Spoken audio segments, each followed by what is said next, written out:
guiado tu camino y a tu lado siempre está. Sus promesas cumplirá y a su tiempo lo verás. Eres parte del pueblo de Dios, Él te levantará, te restaurará y tu victoria llegará. Fuiste llamado y escogido, a su voz has respondido. Es tiempo de creer. Centro Victoria, nacimos para vencer. Muy bien, para mi gusto, uno de los libros más bonitos de la Biblia es el libro de Ruth. Vamos a buscarlo ahí y vamos a tratar de en 40 minutos resumir un libro de 4 capítulos. Muy bien, vamos a explicarles cómo funciona esto. Los primeros 5 libros de la Biblia son el Pentateuco, que son Génesis, Éxodo, Levítico, Números y Deuteronomio. Después viene un libro muy interesante, que es el libro de Josué. Josué es la historia de cómo los israelitas conquistaron la tierra de Canaán. Esos son masacres y guerras y batallas por todo lado, hay un montón de sangre. Y luego de Josué viene el libro de los jueces.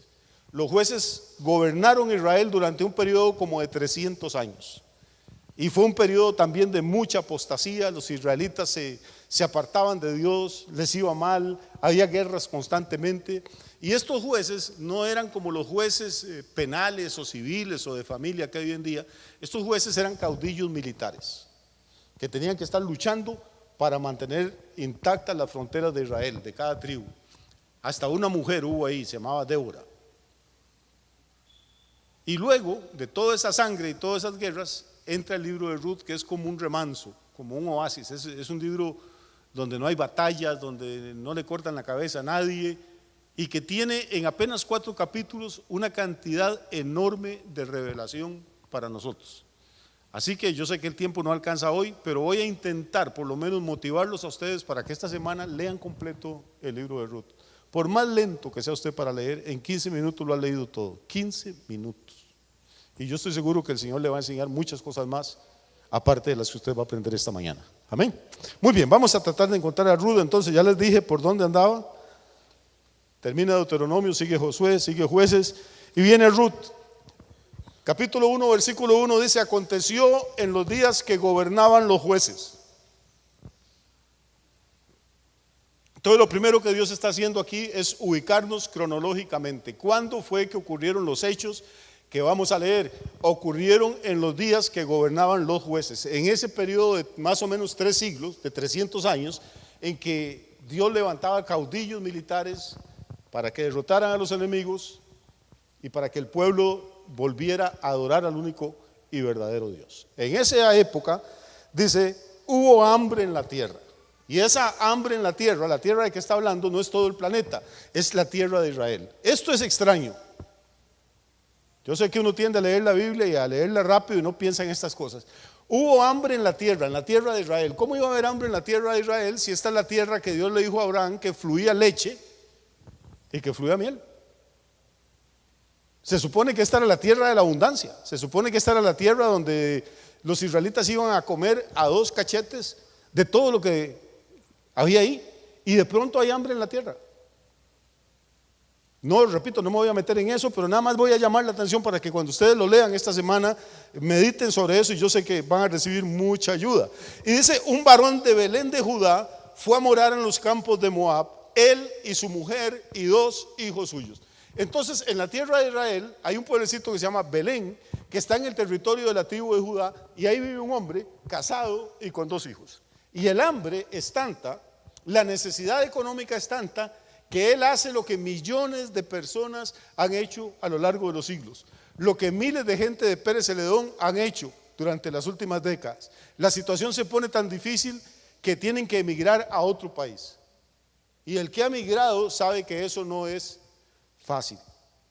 Es muy diferente si usted vive en Europa o en Estados Unidos o en Canadá o en Australia y viene con $1 millón a vivir a Latinoamérica, que si es latinoamericano Y tiene que emigrar a un país de esos donde usted no conoce el idioma, donde no lleva un 5, donde no tiene papeles, donde tiene que cruzar el río y el desierto y pedirle a Dios que no le agarre la migra, donde le pueden violar, asaltar. La situación del emigrante, el emigrante no se va porque es muy bonito ser turista, se va porque hay hambre en la tierra. Y este es el caso que nos está contando. Repito, aunque esta historia tiene 2600 años, pero tiene cosas que son muy actuales para nosotros y deberíamos ponerles atención. Toda la familia, este hombre toma a su esposa, toma a sus 2 hijos y se fue a morar en los campos de Moab. ¿Qué es Moab? Moab es un país, o era un país vecino a Israel. Enemigos de Israel a muerte, odiaban a los israelitas, idólatras, paganos, tenían dioses a los cuales les sacrificaban sus hijos. ¿Cómo sería la situación económica de esta familia de terrible para que un hombre tome a su esposa, a sus 2 hijos y se vaya a vivir a un país de estos, sabiendo que lo van a rechazar, que lo van a odiar? Porque cuando usted emigra, como que los que viven en ese país lo ven como de arriba hacia abajo. Este viene a ver que se roba, viene a quitarnos los puestos de trabajo a nosotros, no habla el idioma, no se viste como nosotros, no tiene nuestra religión, no conoce nuestra cultura. La situación del emigrante es dura. Y esta gente se la juegan, corre el riesgo y se va con su familia a ver si en Moab le va mejor. El nombre de aquel varón era Elimelech, el de su mujer Noemí, y los nombres de sus hijos eran Amalón y Kelión, efrateos de Belén de Judá. Llegaron pues a los campos de Moab y se quedaron allí. ¿Qué se quedaron haciendo en Moab? Pues con la esperanza de que ahí por lo menos hubiera comida, trigo, cebada, pan, que pudieran tener un futuro mejor que el que habían tenido en Belén de Judá. Y vamos a ver cómo le fue el futuro. Dice el versículo 3 que ocurrió algo cuando llegaron. ¿Qué pasó? Se murió Elimelech. O sea, tras cuernos, palos. El tipo emigra con toda su familia para que le vaya bien y se muere. Y eso ha pasado montones de veces también. Y ahora ya tenemos el problema más grave. Ahora tenemos una viuda con 2 hijos viviendo en un país pagano. Dice: murió Elimelech, marido de Noemí, y quedó ella con sus 2 hijos, los cuales tomaron para sí mujeres moabitas. Ahora tenemos 2 hombres nacidos en Israel, circuncidados, descendientes de Abraham, hijos del pacto, casados con 2 mujeres que adoran demonios.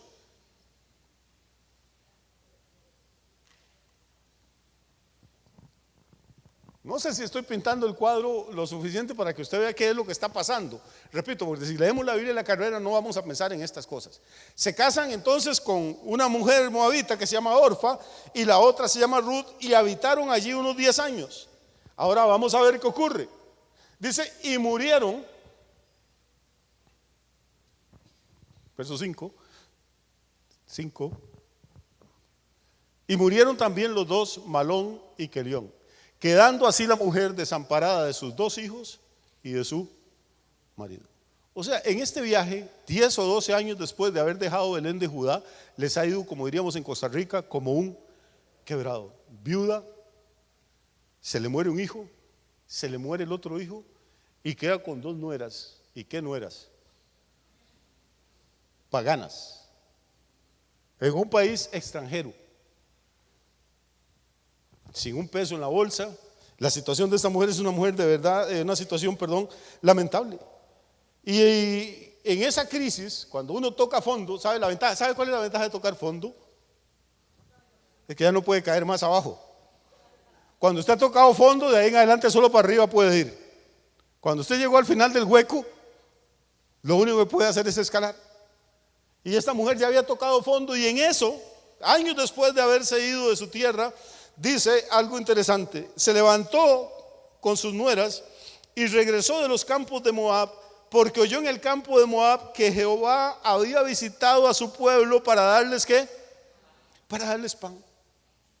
Le llegaron las noticias allá en tierras lejanas de que el país, la ciudad que ella había dejado, la aldea que había dejado con hambre, ahora la sequía o la hambruna o el enemigo había dejado de atacar y los campos habían vuelto a producir, había cosechas abundantes. Dios sobrenaturalmente había visitado a su pueblo y había provisión en abundancia, y entonces ella dijo: esta es la oportunidad.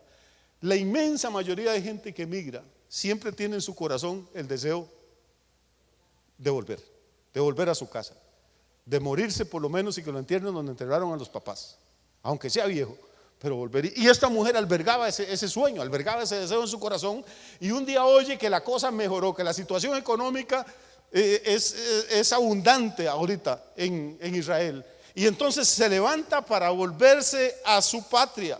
Salió pues, dice el versículo 7, del lugar donde había estado, y con ella sus 2 nueras, y se fueron al aeropuerto, compraron los tiquetes. Dice, ¿qué hizo? Comenzaron a caminar. Nosotros nos quejamos de qué pereza que volar, que hay que el viaje en bus tan largo hasta San José. Todo se nos hace un mundo. A ver, muchachos, ustedes de Dolega, imaginen que les tocara volver a Dolega caminando. Ellas arrugaron la cara sin moverse de acá y están a la sombra y sentaditos y todo. Caminar por aquellos desiertos, 3 mujeres solas, ya una no era ninguna niña, ya era una señora anciana y 2 mujeres más o menos jóvenes. Empiezan a caminar desde Moab para volver a Israel. Y el camino es difícil, y entonces la señora mayor, Noemí, la israelita, le dice a sus 2 nueras, vayan, vuélvanse cada una a la casa de su madre, que Dios haga con ustedes misericordia como ustedes la han hecho con los muertos y conmigo. Aquí vemos algo interesante. Eran paganas, eran idólatras, pero habían tratado bien a sus maridos y trataban bien a su suegra. Eso, me encantan estas muchachas, son mejores que muchas evangélicas. Habían tratado bien a sus maridos y amaban a su suegra. Y ella dice que Dios les haga a ustedes tanta misericordia como ustedes le hicieron a mis hijos y como la que han hecho conmigo. Eran buenas muchachas. A veces cometemos un error, perdón, yo sé que le voy a chocar a alguna gente, yo he cometido este error, lo he predicado muchas veces y me arrepiento. Hay textos en la Biblia, por ejemplo, que dicen, no os unáis en yugo desigual con los incrédulos. Y entonces uno le dice a la gente, hermano, si usted es creyente, Dios libre, no se haga novio ningún impío, porque cómo va a ser el de Cristo con Satanás y los hijos, ¿quién los va a criar? Y le hacemos un... Pero hermano, ¿cuánta gente se casan dentro de la misma iglesia y el matrimonio es una desgracia? Déjeme decirle que hay hombres que no son evangélicos y que son fieles a su mujer, y hay evangélicos que crecieron en la iglesia y que pueden engañar a su mujer hasta con un palo de escoba, porque no tienen a Cristo, lo que tienen es religión, tienen la religión evangélica. Hoy en día, hermano, casarse dentro de la misma iglesia no significa absolutamente nada. No le estoy diciendo que vaya a buscar impíos al mundo ni impías, no es eso, entiéndame. Lo que le estoy diciendo es que estas muchachas eran paganas, eran idólatras, pero tenían valores, respetaron a sus maridos, amaron a su suegra. Y hoy en día muchas veces eso no se encuentra ni dentro de las mismas iglesias. Entonces la suegra las bendice y dice, muchachas, ese camino de acá para allá son cientos de kilómetros, ¿qué van a hacer ustedes? Devuélvanse con sus mamás, sus madres todavía están vivas, ellas las van a cuidar. Y que allá donde ustedes se devuelvan, que el Dios de Israel las bendiga y haga con ustedes lo mismo que ustedes hicieron con mis hijos, y las trate tan bien como ustedes me han tratado a mí. Y les dice algo más, les dice, os conceda Jehová que halléis descanso cada una en la casa de su marido. O sea, están jóvenes, vuélvanse, encuentren otro esposo. Ustedes son viudas, se pueden volver a casar. Yo veo 2 buenas nueras y una buena suegra, como la canción del Año Viejo.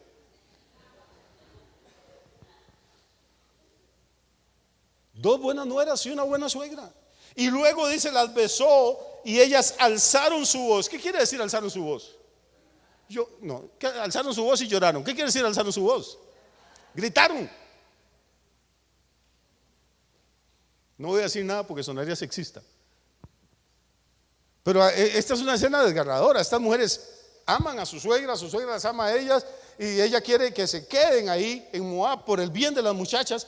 Y ellas lloraron, gritaron, y cuando ya se les pasó el ataque, le dijeron, ciertamente nosotras iremos contigo a tu pueblo. Ahora es al revés, ahora las emigrantes van a ser ellas, y las que van a tener que dejar su cultura, su religión, su familia atrás para no verlas nunca más, son ellas. Es un paso gigantesco el que tienen que dar. Y Noemí les respondió, y aquí voy a ir despacio, Noemí le respondió: volveos, hijas mías, ¿para qué habéis de ir conmigo? ¿A qué van a ir? Les dice: ¿tengo yo más hijos en el vientre que puedan ser vuestros maridos?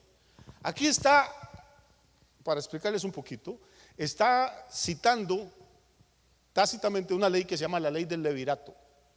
En Israel, si un hombre moría sin dejar hijos, quien tenía que casarse con la viuda era el hermano que seguía, para que los hijos que nacieran quedaran dentro de la misma familia y dentro de la misma tribu, y no se perdiera la tierra que Dios le había asignado a cada tribu.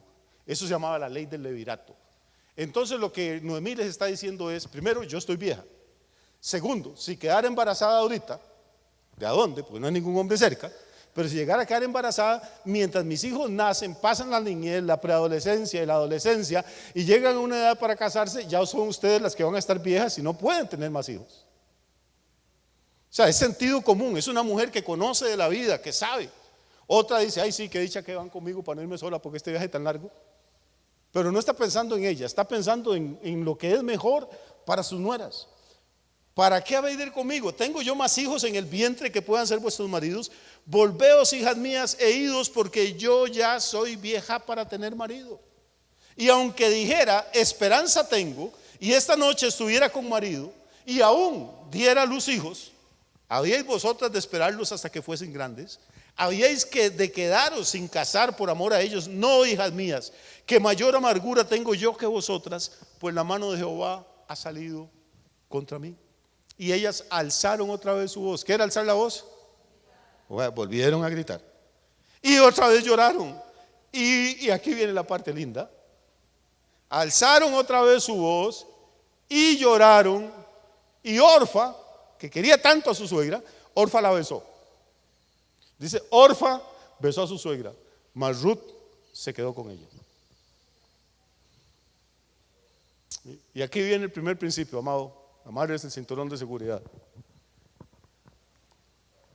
En la vida usted va a encontrar dos tipos de personas: los que lo besan y los que se quedan con usted.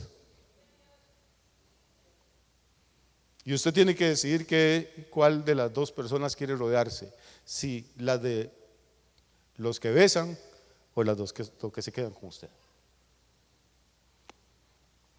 No sé si quedó claro, probablemente no. Hay gente que lo abraza a usted, lo besa, le muerde la punta de la oreja, le dice que lo ama, que usted es la última Coca-Cola en el desierto, y de pronto lo dejan hablando solo.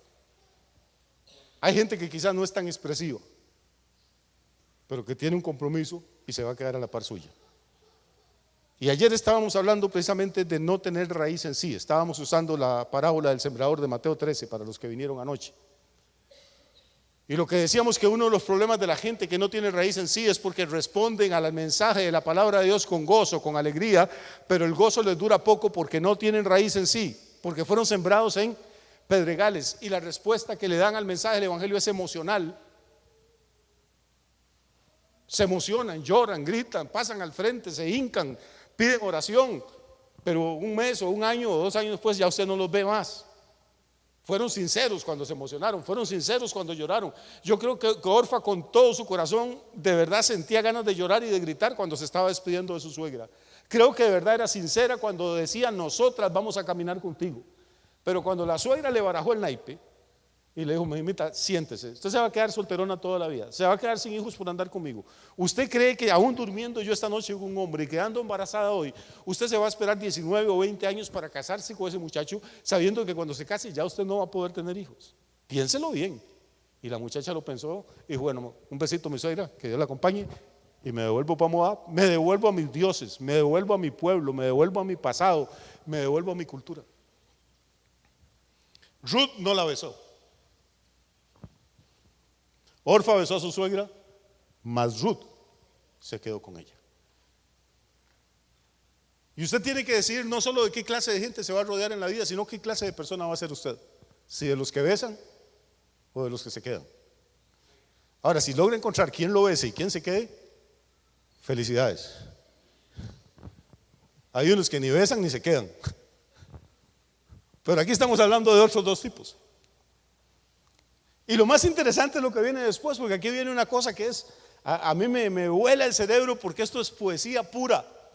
Hace 2600 años, ¿cómo hace 2600 o 3000 años alguien podía tener esta sensibilidad? Esta mujer pagana podía tener esta sensibilidad. Ruth se quedó con ella y Noemí sigue insistiéndole. Noemí le dijo: he aquí tu cuñada se ha vuelto a su pueblo y ¿qué? Y a sus dioses. Note la parte espiritual de esto. Dios le dio a Orfa una oportunidad enorme. La trajo a vivir a la casa de israelitas, de gente que estaba pactada con Dios. Le dio la oportunidad de regresarse a vivir a Israel, donde estaba el tabernáculo de Dios, donde había sacerdotes de Dios, donde Dios manifestaba su presencia, donde había palabra de Dios. Pero cuando la puso en la balanza, se dio cuenta que el precio a pagar era mucho, y que se iba a quedar sin marido, se iba a quedar sin hijos, y lo pensó mejor y se dio vuelta. Besó a su suegra, no se fue enojada, se fue, pero la dejó. Volvió a su pueblo, pero también volvió a sus dioses. Perdió la oportunidad de entrar en contacto con el único Dios verdadero. Y volvió a la idolatría. Probablemente se casó, probablemente tuvo hijos, probablemente algunos de esos hijos se los sacrificaron a alguno de esos dioses también.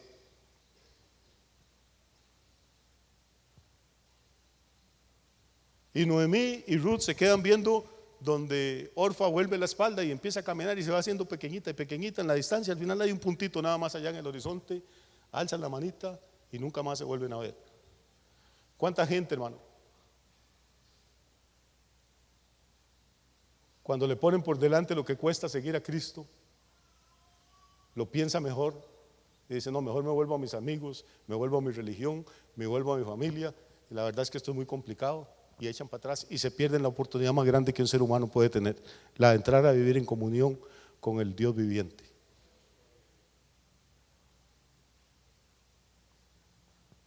Cuando quedan ellas dos solas, entonces Noemí le dijo: aquí tu cuñada se ha vuelto a su pueblo y a sus dioses, vuélvete tú tras ella. Y aquí viene lo que les decía. Respondió Ruth: no me ruegues que te deje y me aparte de ti, porque a donde quiera que tú fueres, iré yo, y donde quiera que vivieres, viviré. Tu pueblo será mi pueblo y tu Dios será mi Dios. ¿Se da cuenta que hay una guerra espiritual aquí que está hablando? Una se vuelve a sus dioses, pero la otra dice: no, yo quiero que tu Dios sea mi Dios. O sea, quiero convertirme a tu Dios. Y créame, ¿por qué quiere convertirse al Dios de Noemí? ¿Porque ha visto la prosperidad que Dios manda? No, está arruinada Noemí. ¿Porque ha visto los milagros de sanidad que Dios hace? No, se le murió el marido, se le murió el cuñado, se le murió el suegro. Porque hoy hay gente que viene a la iglesia a ver si Dios los sana, a ver si Dios los prospera económicamente, así lo hace, pero no porque quieren convertirse al Dios verdadero, hermano.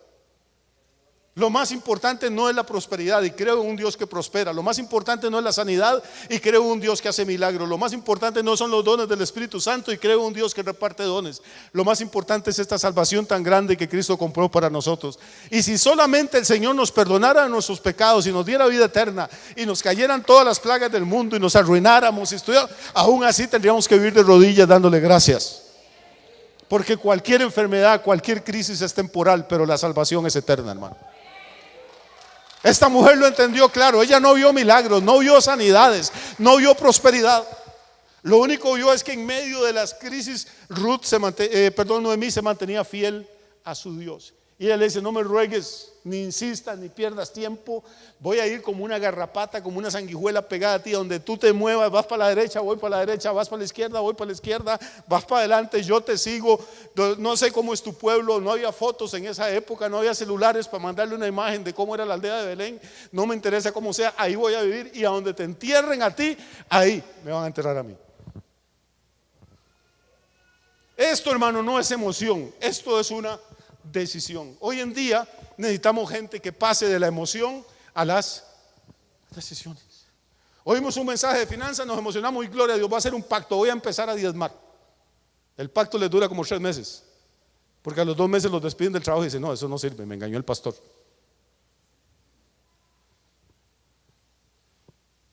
Dios, voy a ir a la iglesia a ver si me das un novio, si no me sale o me sale muy feo, me echo para atrás. Eso no es el evangelio. El evangelio, las emociones son lindas, pero el evangelio y su vida espiritual no puede estar cimentada sobre emociones, tiene que estar fundamentado sobre una decisión de su corazón. Una decisión de que cueste lo que cueste, venga lo que venga o pase lo que pase, nada ni nadie me va a hacer apartar del amor de Dios que es en Cristo Jesús, Señor nuestro. Y una vez que un hombre o una mujer toma esa decisión, puede esperar ahora sí que Dios lo bendiga. El problema es que hay gente que está buscando más las bendiciones que al Dios que bendice. Esta mujer no vio sanidad, no vio prosperidad, pero vio que en la vida de su suegra había una paz y había un gozo que los dioses de Moab no le habían dado a nadie. Y ella dijo: yo quiero beber de esa agua, yo quiero conocer ese Dios que tú tienes, y a donde tú vayas yo voy a ir. Esa es la gente que se ocupa hoy en día. Gente que le diga a uno: mientras usted respire o corra, o si no puede correr, camine, si no puede caminar, gatee, si no puede gatear, arrástrese, pero mientras usted se arrastre, mientras usted aliente, yo voy a estar ahí con usted. Ese es el sentido bíblico de un matrimonio, que hoy se ha perdido por completo. El matrimonio hoy, hermano, la gente se casa por emoción. Esta mujer es lo que el cuerpo me pide, lo que el doctor me recetó. Y vea qué cintura y vea qué pierna. Hermanos, dele 3 embarazos de tiempo. Vea qué pecho de muchacho y ese tatuaje que se hizo ahí en el bíceps, porque cuando hace así el lagarto abre la boca. Qué cosa tan impresionante. Dele 15 años para que vean dónde queda el lagarto. Todo pasa, hermano. Solo el que hace la voluntad de Dios permanece para siempre. Necesitamos gente que cuando se case pueda mirar a su novia a los ojos, cuando tiene 20, 22 años, la novia, decirle: yo sé que un día vas a estar arrugada, sé que un día ese pelo tan lindo que tenés se te va a poner canoso, sé que un día esas piernas espectaculares que tenés van a estar llenas de varices, y aún así donde te entierren, quiero que me entierren a mí. Eso es otra cosa, hermano. Ahí no hay emoción, ahí hay realismo, ahí hay decisiones, ahí hay pacto.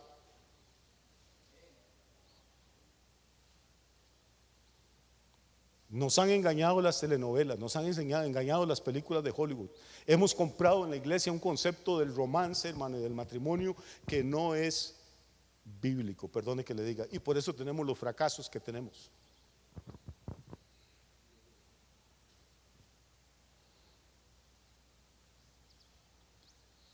A mí esta mujer, de verdad que pensar que hace 3000 años alguien podía hacer una cosa tan linda como esta. Y viendo Noemí que estaba tan resuelta a ir con ella, no dijo más. Anduvieron pues ellas dos hasta que llegaron a Belén. ¿Cuánto anduvieron? No sé, hermano, meses, años, no sé. Con las sandalias reventadas porque no había centros comerciales de camino, con los pies hinchados, con llagas en la planta del pie, sin pedicure porque las uñas las iban dejando ahí en las piedras del camino. Pero después de semanas y semanas o meses de marcha, entraron a Belén, donde Noemí se había ido hacía 15 o más años. Se fue pobre, con marido y 2 hijos, y vuelve pobre, sin marido, sin hijos y con una nuera pagana, que también le ha pasado a muchos emigrantes.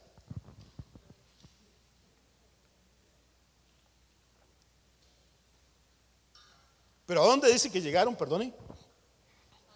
Llegaron a Belén. Vea qué curioso. Y toda la ciudad se conmovió por causa de ellas y decían: ¿no es esta Noemí? Y ella le respondía: ya no me digan Noemí, dígame Mara. Mara es amargo en hebreo, porque Dios me ha puesto en una gran amargura. Yo me fui llena, pero Jehová me ha vuelto con las manos vacías. ¿Por qué me llamaréis Noemí? Ya que Jehová ha dado testimonio contra mí y el Todopoderoso me ha afligido. Así volvió Noemí. ¿Cómo? Derrotada, arruinada. Y Ruth la moabita, su nuera, con ella volvió de los campos de Moab. Y vea qué curioso, llegaron a Belén al comienzo de la siega de la cebada. Esta siega, recuerde, es con S, es de segar, de cosechar. ¿Se acuerda que le dije una vez fui a predicar a una iglesia y tenían ahí atrás una pintura muy bonita de un trigal dorado y un rótulo arriba gigantesco que decía: la siega está lista, pero con C? Claro, la siega está lista, hermano, por ahí está.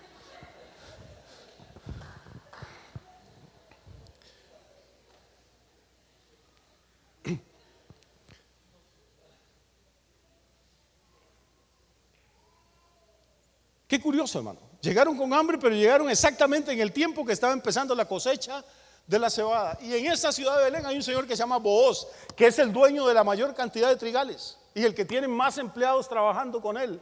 Y esta muchacha se va a trabajar al campo. La nuera es que lo tiene todo. Es joven, es fiel, ama a su suegra y es trabajadora, hermano. Y no solo se va a trabajar al campo donde hay un montón. Llegó y dijo en el versículo 7: te ruego que me dejes recoger y juntar tras los segadores entre las gavillas. Y dice el capataz, le está dando el reporte al patrón, a vos. Dice: entró pues y está desde la mañana hasta ahora sin descansar ni aún. Pues esta mujer es una bestia de trabajo. Desde la mañana, desde que salió el sol hasta ahora, dice, esta mujer ha estado trabajando en el campo sin descansar ni un momento. Eso no es trabajar en una oficina, hermano, con aire acondicionado. Es trabajar en el campo al sol de Israel, al sol del desierto, sin parar ni un momento. Y es tan esforzada trabajando que entre todos los empleados que hay, el capataz la ve, esta muchacha es nueva, pero es una máquina de trabajar. Y le da un reporte al patrón y el patrón se interesa. Dice: averígüeme quién es esa mujer. Ay, ya le dicen, llega el chisme, usted sabe, es un pueblo pequeño, es la nuera de Noemí, la que se fue de acá. Y entonces el patrón toma un poco de medidas de cebada y se las da de premio a la muchacha. Y ella la lleva a su suegra.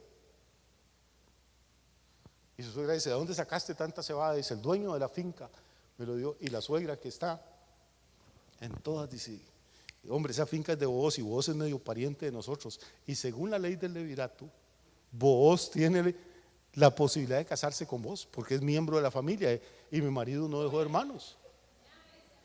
Y le dije: hagamos una cosa, mañana en la tarde vaya a trabajar y viene a la casa y se lava bien, se peina ese mechero que tiene, se saca un poco de tierra de las uñas, se echa desodorantico y perfume, y cuando los peones se van a dormir en la tarde y el patrón se acuesta, busque dónde está el patrón y levántese en la noche y calladita se le acuesta a los pies. Y ahí dejemos que la naturaleza, no, ella no dijo eso, pero dejemos que a ver qué será lo que Dios quiere hacer. A mí esta señora me encanta, hermano. Es que es sentido como es malicia indígena. Y claro, dice: vos es soltero, es viejo, y de pronto le llega una extranjera y joven y se le acuesta a los pies. Y vos siente ahí en la mañana que anda el gato tocando las plantas de los pies. Y vuelve a ver y está la muchacha y dice que toma su cobija, su manto y lo echa encima. Y vos se casa con esa mujer.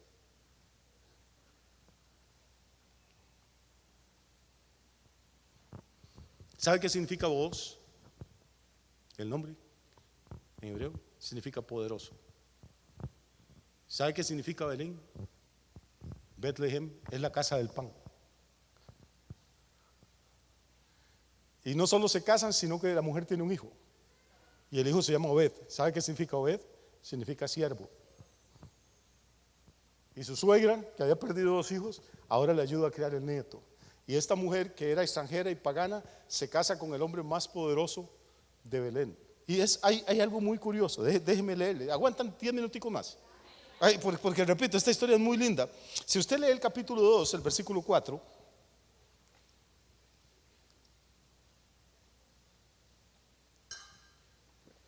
el versículo 4, por favor, dice: he aquí que vos vino de Belén, salió de la aldea y fue a la finca y le dijo a los segadores, ¿cómo le saludó? Jehová sea con vosotros, o sea, que Dios sea con vosotros. Déjeme explicarle ahora un par de cosas, porque esto es importante. Porque Belén es la aldea donde 1600 años después van a ser Jesús de Nazaret, el verdadero poderoso. Porque Belén significa casa de pan y Jesús dijo: yo soy el pan vivo que descendió del cielo, el que come de mí no va a volver a tener hambre jamás. Y porque uno de los nombres de Jesús es Emmanuel, que significa Dios con vosotros o con nosotros, y el saludo de vos a sus jornaleros es exactamente: Jehová sea con vosotros. Todos estos son tipos proféticos. Solo la mente de un Dios increíblemente sabio puede ir acomodando todos los detalles para que esta historia, que es bonita por sí mismo, tenga un impacto profético 1600 años después, hermano. Y tienen un hijo que se llama Obed, que es siervo, y Jesús dijo: yo no vine para ser servido, sino para servir. Y Obed tiene un hijo que se llama Isaí, e Isaí tiene un hijo que se llama David. Y David es el antepasado directo de Cristo. Quiere decir que a raíz de la hambruna, uno dice: ¿por qué hubo hambre en la tierra de que fluye leche y miel? Bueno, porque esa hambre hizo que emigraran Elimelech y Mahón y Quelón y Noemí hasta Moab. Si no hubiera habido hambre, ellos nunca salen de ahí. Si no salen de ahí, nunca hubieran conocido a Ruth. Si no hubieran conocido a Ruth, hermano, Ruth no hubiera podido casarse con Booz, no habría podido nacer Obed, no habría podido nacer Isaí, no habría podido nacer David y tampoco habría podido nacer Jesús.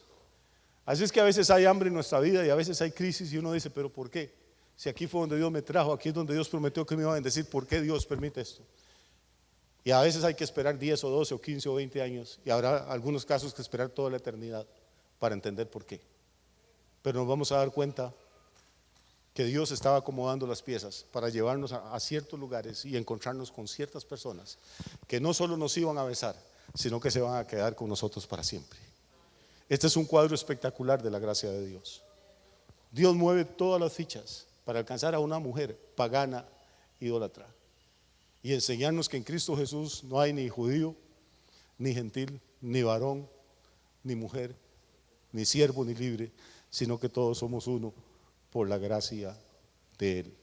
¿No le parece maravilloso? Todo lo que hizo Dios, hermano, para alcanzar a una mujer. Si no hubiera sido por todo eso que pasó, ¿quién iba a saber quién era Ruth? ¿Cuántos millones de hombres y mujeres se han muerto y son polvo y nadie sabe ni que pasaron por este planeta? Pero porque la tocó la gracia de Dios, hermano, la cambió de ser una desconocida en una de las antepasadas del Salvador del mundo.